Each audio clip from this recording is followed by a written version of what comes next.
Kaixo lagunok, ongi etorri Kilima Faktoriara.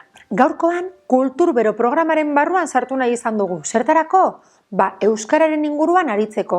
Zuek etxean, lagun artean zaudetenean, ze hizkuntza erabiltzen duzue? Eta familiakoekin, senideekin, eta kalean parkean zaudetenean, zein da erabiltzen duzuen hizkuntza?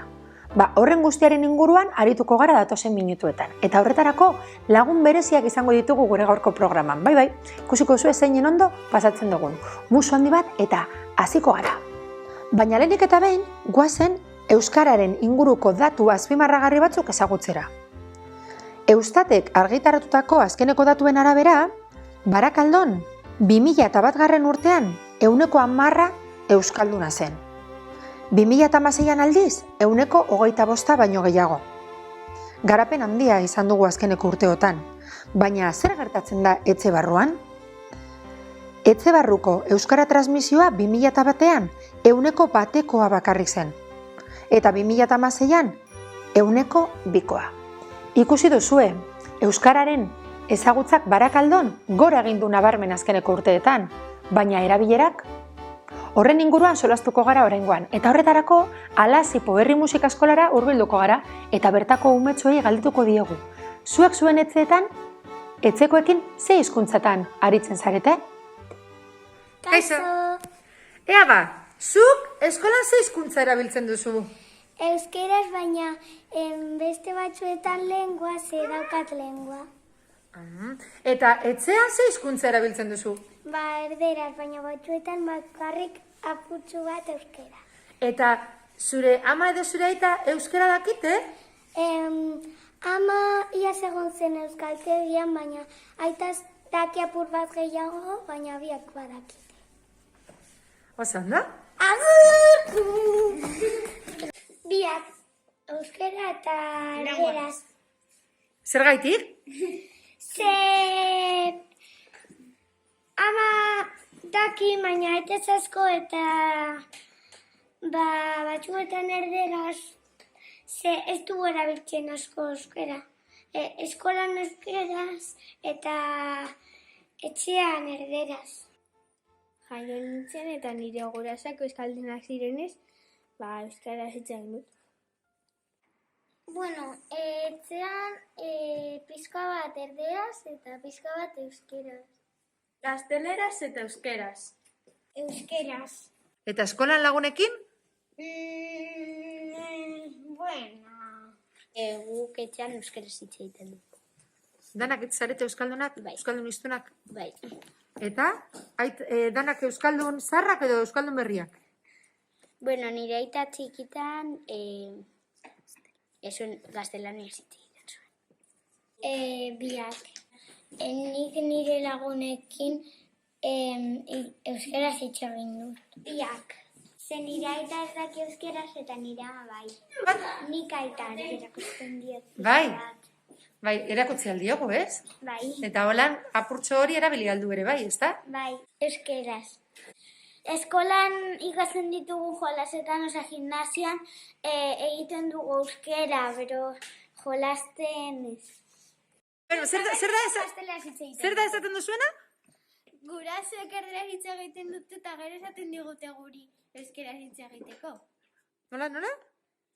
Tabernetan lagunekin gazteleraz hitz egiten dute eta guk euskeraz hitz egin behar dugu. Eta hori? Horrek badeko zentzurik? Ez. Ez hankaz bururik, ez? Ez. Zer egin behar dute gurasoek? Euskera hitz egin. Edo eredua izan, ez da? Hori da. Ea umetxoek eurena bota dute eta zuek, gurasook, zer duzu esateko? Zalantzarik baldin badozue, hau ze izango da zuen momentua. Aurrera, gurekin izango baitugu Iker Sagastibeltza AEKako irakaslea. Berak zalantza guztiak argituko dizkigu. Orain dela, 30 urte ikasi nuen euskera. Nire alabei laguntzeko. ¿Qué podría hacer para retomarlo? Euskara berreskuratzeko hainbat bide eta modu topa ditzakezu. Bata izan daiteke euskaltegi batean berriro izena ematea, goi maila batean, poliki-poliki euskara freskatzeko eta berriro harreman hori sendotzeko. Noski, horrek dauka, agian alde akademikoago bat, ikasi beharko dalako, eta klaseko jardueretan parte hartu. Bestela, bigarren aukera bat izan daiteke Berbalagun proiektuan izena ematea. Bertan oso modu ludikoan eta divertigarrian lortuko zenuke berriro euskararekiko harremana finkatzea eta modu divertigarri batean garatzea, eta jende berria ezagutuko zenuke euskaraz, herrian bertan. Gainera, nahi duzun jarduera egin bitartean, nahi duzun momentuan eta nahi duzun orduan. Eta beste aukera bat izan daiteke, herrian antolatzen diren euskarazko ekintzetara joatea. Hainbat elkarte dabiltza horretan buru belarri, Lazipos, Asiburu, Euskara Saia, AEK, Berbalagun proiektua bera, eta horren bitartez ere, jende gehiago ezagutuko zenuke euskaraz, eta ondo pasatuko zenuke euskarazko kultura kontsumitu bitartean. Zer egiten da Gurasolagun eta Berbalagun taldeetan, eta non eman aldut izena?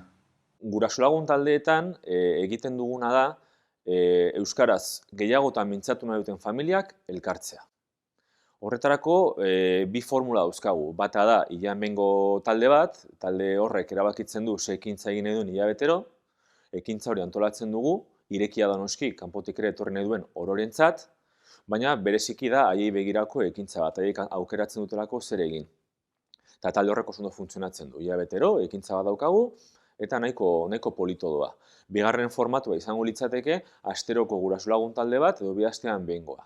Talde horietan, gaur egun pandemia garaian talde gehienak elkartzen dira parkeetan, eta bertan, familia euskaldun horiek elkartzen dira, euskaraz mintzatzeko eta elkar ezagutzeko. Horrela, horren arteko harremana euskaraz egiten da, euskaraz garatzen da, eta euskaraz gehiagotan mintzatu nahi duen horrek aukera dauka, euskara hobetu nahi duen horrek ere aukera dauka, eta modu oso polita da euskaltzaleak saretzeko eta euskararekiko sinergia horiek indartzeko. Gero, Berbalagun proiektuan, zer egiten dugu? Antzeko formatua da, baina soilik norbanakoentzat edo euskaraz gehiago praktikatu nahi duten horientzat. Kasu horretan, jendeak esaten du noiz eta ze ordutan praktikatu nahi den euskara, eta eskaintzen dugu berbatalde bat. Berbatalde horretan topatuko du bera bezalako jende gehiago, euskara hobetu nahi duena, edo euskara pixka freskatu nahi duena, edo ni euskalduna naiz, baina euskaldun gehiago ezagutu nahi ditut, hor ere aurkituko duzu zu bezalako jendea, eta lagunak egingo dituzu, ondo sentituko zara, eta gainera astero jakingo duzu euskaraz ere egiten den herrian. Eta izena emateko hainbat eratan, batetik euskaltegietan, bai udal euskaltegian, bai AEK-an izena eman daiteke, bai da hizkuntza eskolan ere, edo zuzenean dinamizatzailearengana joz, hau da, niri esan da. Bai, sare sozialetan ere topatu algaituzu, Euskaraldeko Berbalagunak edo Barakaldoko Berbalagunak. Eta horren bidez, zuzenean nirekin hitz egin da, lor dezakezu izena ematea. Barakaldoko parketara juten garenean lagunekin, gure artean erderaz egiten dugu eta azkenean gure aurrek ere erderaz egiten dute. Nola egin dezakegu dugun ohitura hau aldatzeko? Orain martxan dabil ekimen oso garrantzitsua eta nire ustez segida eduki beharko lukena denboran, ez da? Aurrean helduok heldu, nola helduok izan behar dugun umeentzako eredu, nola umeek azken batean errepikatzen duten helduongan ikusten duten edozein portaera, eta beraz ikusten baldin badute nagusiok euskarari eusten diogula, haiek ere poliki-poliki euskara gehiagotan erabiltzen hasiko dira. Eta, nola egin aldugu? Egia da ohiturak dauzkagula, ez da erderaz egiteko eta kostatzen zaigula txipa aldatzea. Baina horren konstiente baldin bagara eta horren jakitun errazagoa da. Eta horretarako adibidez Gurasolagun proiektua oso importantea da, da eredu praktiko bat, da adibide praktiko bat nola aldatu ditzakegun sinergia edo konturatu gabe egiten ditugun jokabide horiek. Kasu honetan elkartzen gara eta espazio hori da euskaraz aritzeko.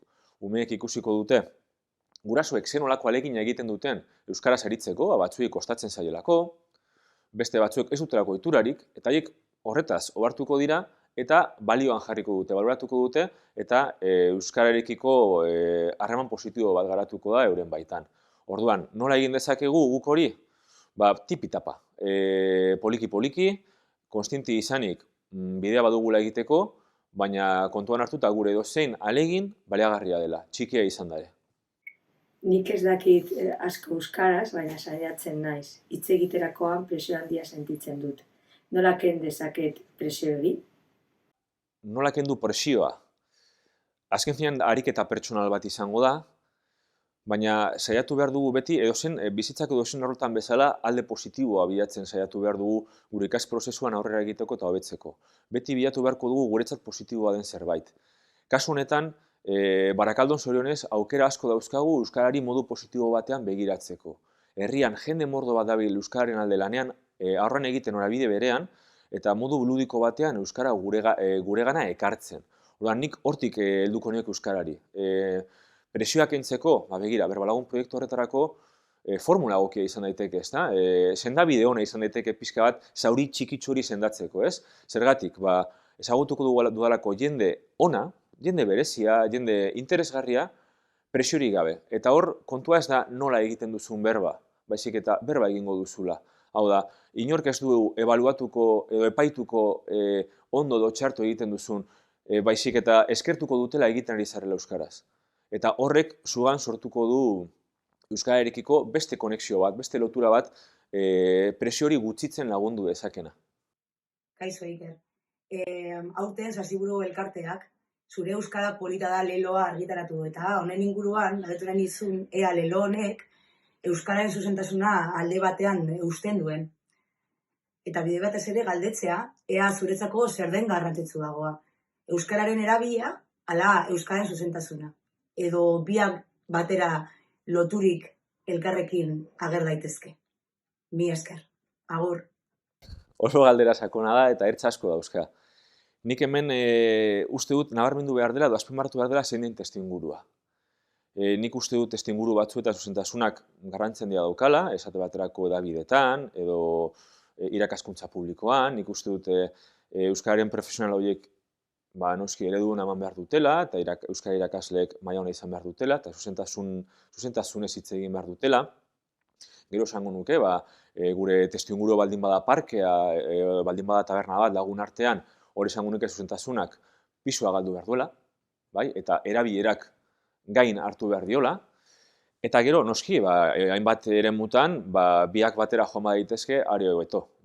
Nik uste dut oso garrantzitsua dela ondo hitz egitea, eta zuzen hitz egitea, baina gurea bezalako gizarte batean, non edozein pertsona euskaldunen ekarpena irala bizikoa izan daiteken edo bere bizikoa den, zut erabilerak garrantzia handiagoa izan behar duela.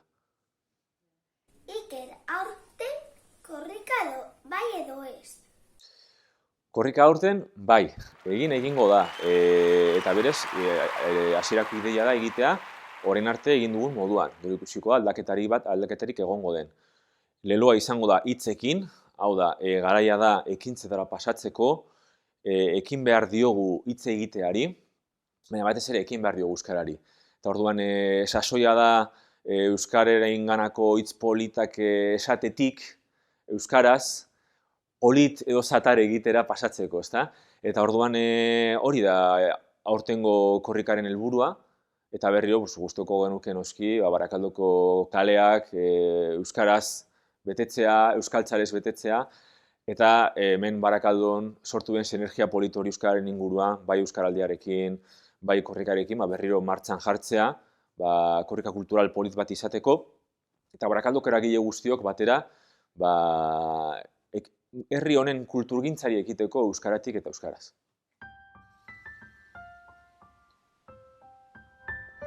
Aldakizue Sasiburu Euskara Elkarteak 30 urte beteko dituela? Eta bere lanari bultzada emateko ezinbestekoa da guztion laguntza. Beraz, Adrianek azalduko digu zer egin behar dugun Sasiburu Elkarteko bazkide izateko. Kaixo familia, zer moduz? Gu Sasiburu Euskara Elkartea gara, eta urtean zehar jardura desberdinak antolatzen ditugu. Heldu zein aurretzat. Hala nola, hitzaldi ilustratuak, kabaretak, aurkezpenak, inguruak, antzeslan desberdinak, tailerrak, bertso saioak, haurrentzako magia saioak, antzeslanak, paiazoak nola ez, euskaraz bizi nahi dut lasterketa, ipuin kontalaria, eta beste 11 jarduera gehiago. Baina punta-puntako jarduera hauek aurrera eramateko ezinbestekoa da herriaren bultzada, herriaren babesa, eta horregatik animatu nahi zaituztegu bazkideak izatera. Izena ematen baduzue aste hauetan, botila hau lortuko duzue, eta orduan, animo. Eta bestalde batetik, gogoratu laster Olentzero eta Mari Domingi datozela, eta eskutitza idazten duzuenean, eskatu zure euskera polita da poltsa. Agur, animo, eta aurrera. Euskaraz bizitzera goaz. Beno eskerrik asko Adrian zure azalpenengatik, eskerrik asko Ikerri eman dituen aukera guztiengatik ikusi duzue Barakaldon euskaraz bizi daitekela, eta orain goazen Barakaldoko lagun musikari batekin solastera. Ekarri nahi izan dugu gurera Endikalaen musikaria eta laguna, eta berarekin kontu hauen inguruan ere arituko gara. Aurrera! Kaixo lagunok, gaurkoan Kilima Faktoriako saio berezi honetara ekarri nahi izan dut nire lagun mina, Endika Beia, batzuentzat, beste batzuentzat Endikalaen, laen MC. Zergatik, nahi dudalako zuek ere jakin dezazuen Barakaldon euskal rapa existitzen dala, eta existituko dala bera bezalako jendeari esker. Eta berarekin solastuko gara pitin baten euskararen eta Barakaldoko euskararen erabileraren inguruan. Ados, Endika? Ados. Denik eta ben eskerrik asko etortzeagatik. Badakitzai izan dela, hartu behar izan zaitut horre gisa jotopera zabiltzala. Bueno, kontai da zu, zer, Barakaldon 121 kriuk badu zer esanik, ezta? Bai, garaian hasi ginen rapa jorratzen, eta gaztelerarekin hasi ginen hasieran, eta gero ikusi genuen euskara bagenekiela, eta erabili genuela bebai espresatzeko modu batean, eta horriekin genion, eta kontzertu pila bat eman ditugu euskara erabiliz, bai Euskal Herrian eta bai kanpoan, ezta? Hori da, egonda garapen bat zuenean ere, ezta? Bai kulturarlotik eta bai garapen pertsonala. Bakoitzak hizkuntz batekiko daukan atxikimendu hori nola garatzen duen eta nola zerbait naturalean bilakatzen duen. Zuk adibidez, hasiera baten esan duzu, erdaraz egiten zenituztela zuen letrak. Zuretzat aldaketa hori, pausu hori zaila izan zen? Ni beti bizi izan dut zeozer natural moduan. Hau da, nik euskaraz banekien, baina nire inguruan gehien bat nire harremanak gazteleraz ziren. Orduan, prozesu hori, pizkanaka segurtasuna bilatzea hizkuntza batean, horrekin espresatzea, sortzea, hori ez da lortzen egun batetik bestera. Orduan, bai garai horretan, gaztetasun garai horretan, batzutan lotzak, hainbat ezi gainditu behar, eta pizkanaka lortu genuen bainik eta bai nire taldekideak, eta oso gustora. Presioa sentitu zenuten? Pausu hori eman zenutenean? Hau da, sentitu zenuten nolabait jendeak esaten zuela, hau ez dute ondo esaten, edo badakizu beti esaten dela, euskararen arloan beti esaten dugu estres linguistiko hori. Zuek zelan bizi izan zenuten, zera pausu hori eman zenutenean? Ni asko somatu dut, denborarekin konturatu naiz, somatu edo bizi izan genuela pentsatzen nuen baino gehiago. Garaian behar bada egiten dituzu gauzak eta ez arain kontziente, baino denborarekin bai somatu dugu, garai horretan bagenuela hainbat mamu inguruan, kritikatzen eta ez eraikitzen. Eta guk egiten ari genuena zan eraikitzea. Hori da, agian orain Zaziburu elkartekoek atera duten lema zure euskara polita da, garai horretan zuek salto hori eman zenutenean lagunduko zizuen gehiago. Gainera rapa askotan ingurune txiroetan sortzen da eta hizkuntz maila ez da oso altua. Eta raperoek askotan estatu batuetan erabiltzen duten hizkuntza ez da oso teknikoa edo ez dakit nola esan. Zegatik euskal rapan izan behar zen hain teknikoa eta hain... Eta beste galderatxo bat, zu gaur egun, aita moduan, zelan bizi dozu zure harremanak euskaraz bizitzen dituzu, batzukin bai, beste batzukin ez, gurasoen arteko harremanak zelan ikusten dituzu, nabaritzen duzu presio hori ere badagoela, jendeak egin behar dauela, ez dauela egin behar, zelan ikusten duzu? presioa badago, baina eskarmentuz nik ja nolabait normalizatu dut eta nik euskaraz egiten dut gustora nagoenean pertsona batekin euskara egiten. Ikusten badut elkar puntu hori sortzen ez dala, edo inkluso pixkat bultzatuta naturaltasunez egiten ez dugula, batzutan ez dut behartzen, egoera hori. Eta bai somatzen dut nik nire semearekiko gehien bat, dala nagusiagoa, askotan hitz egiten diot euskaraz, beste batzutan ez.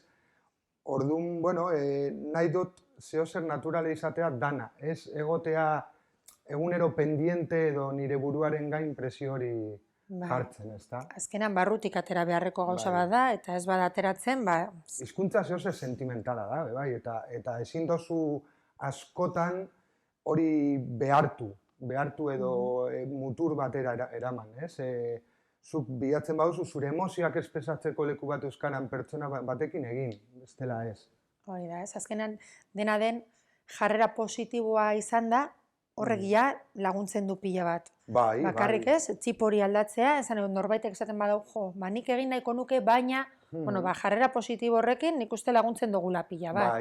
Ez dala danok gure artean euskarara jo behar izatea, ez? Derrigor baizik eta, zuk esaten duzuna bakoitza bere eremuan eroso sentitzea, baina jarrera positibo hori izatea euskararekiko eta euskaraz egin nahi dutenei laguntzea ere hori egin dezaten. Aurrera pausu horiek besteek emotea, guk behar bat eman ditugun aurrera pausu horiek hemen Barakaldon gure harremanak euskaraz eraikitzen, beste batzuk orain egiten ari dira, orduan hor badaukagu lan pilo bat horiei lagunduz, ez?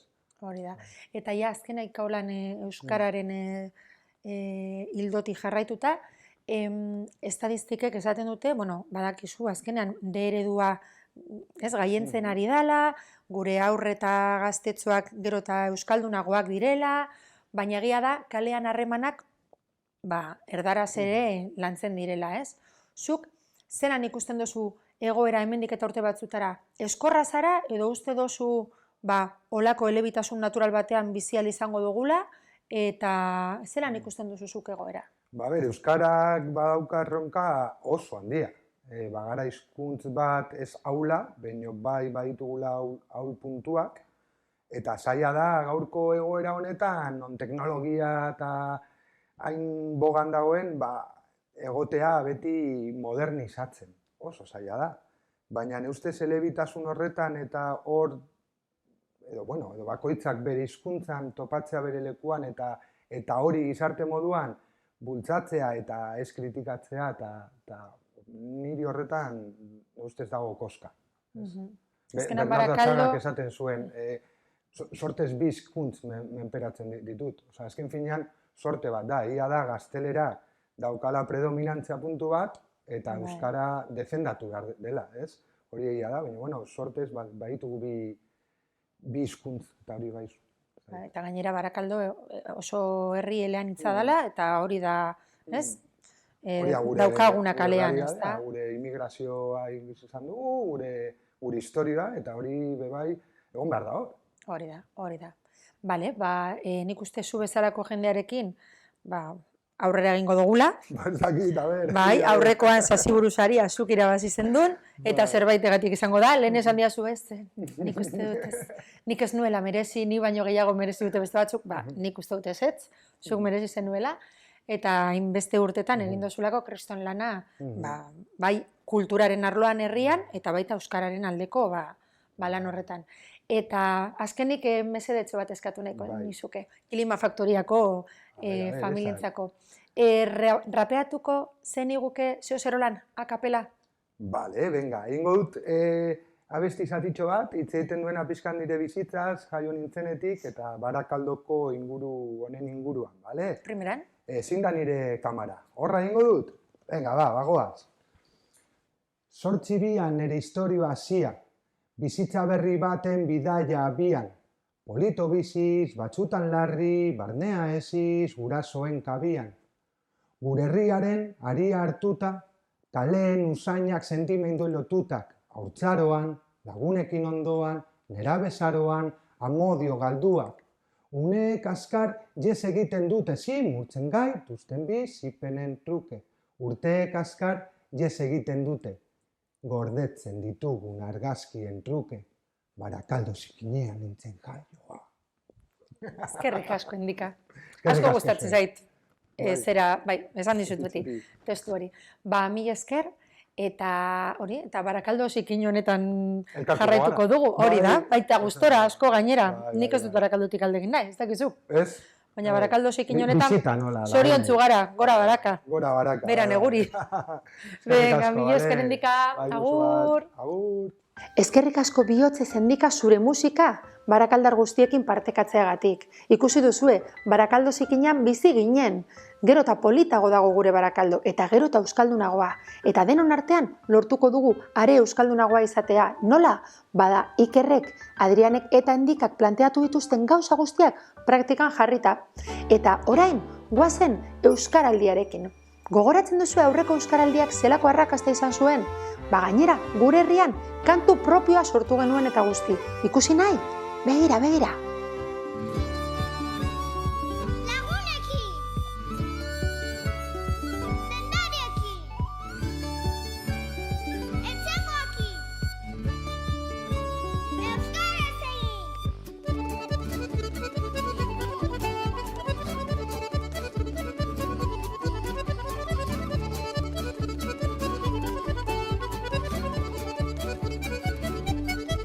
Behatxurotik ibiltzen gara zarrai kanpora begira, mundu eder bat ikusten dugu sortzen duena intriga, baina atearen beste aldera salto egitean biba, hizkuntza ez baita soilik hizkuntza mundu ikuskerak dira.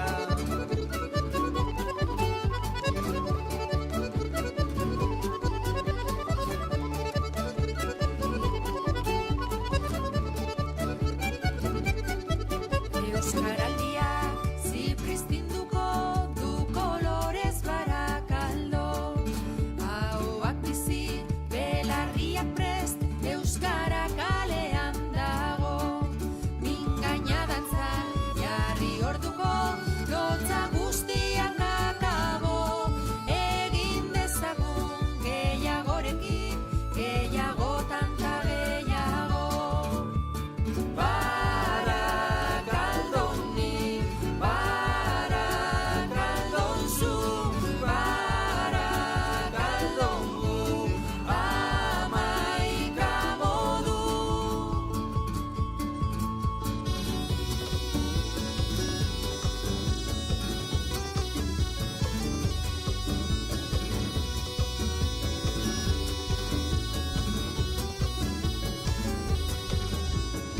Labe garaiak eta garabiak, nortasuna, euskararen aldeko maniak, 80ko hamarkadan, gurasoek deredua amesten, Baraka euskalduna, oztopoak oztopo karrai dezagun aurrera. Folka rapa, dantza eskola, gure hizkuntzan bai gustora, nonda nola ez dua sola, zutan gutan da pangora. Irriak, irrikitan, jolazaren, eziketan, jendea, berriketan, herriko, karriketan.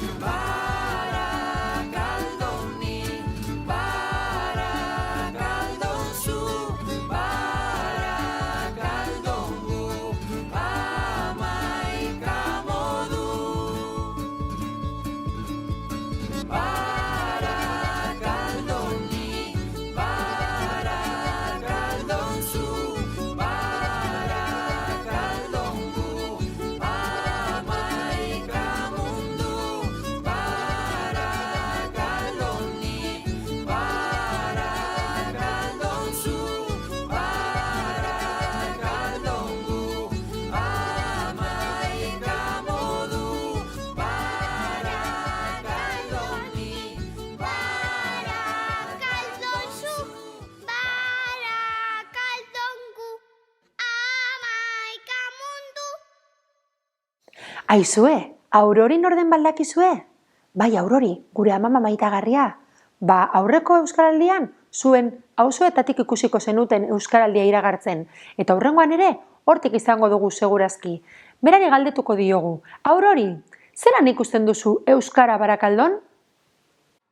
Ai, cariño mío, euskara Barakaldon, betxu. Nik betidanik eukidot, inpresinue, edo sensazioe, Barakaldo oso herri erdalduna zala. Ni nator badakizue, mendixetatik, Anbotoko mendixetatik nator, de las montañas. Eta egiz esan biot, Barakaldura heldu nintzenetik, osea, gelditxunaz arritxute zelan maite daben jendiek euskeri hemen Barakaldun.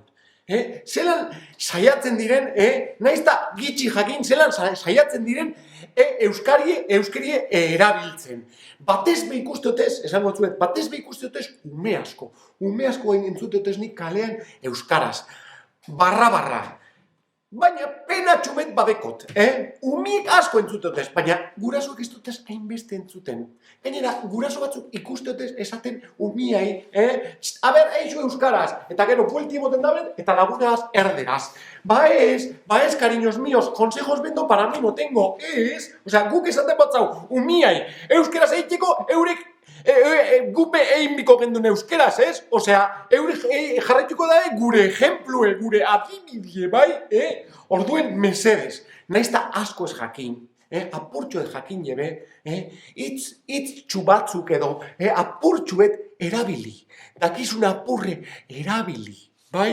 Ez euki bilurrik hanka sartzie, ez da euki bilurre, erabili, badakizu, eixu, hori da importantiena eta, bai? Venga, cariños, urrengoen ikusten gara, agur!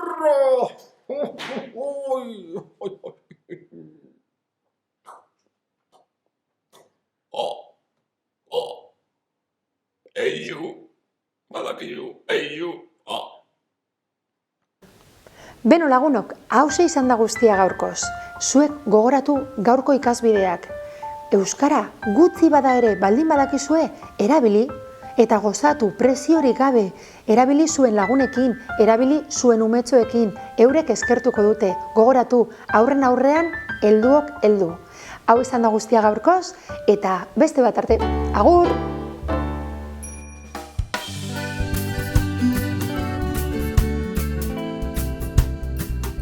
Zaziburu lehenengo toma, Zaziburu bigarren toma, eta gure lana... Zaziburu hirugarren toma, Zaziburu laugarren toma, barkatu, joder, Eider. Zaziburu elkartea zazpigarren toma, etzean.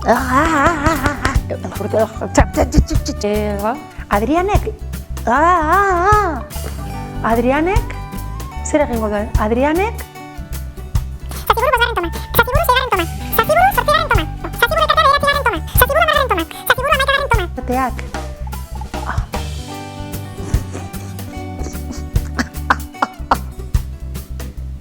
Listo.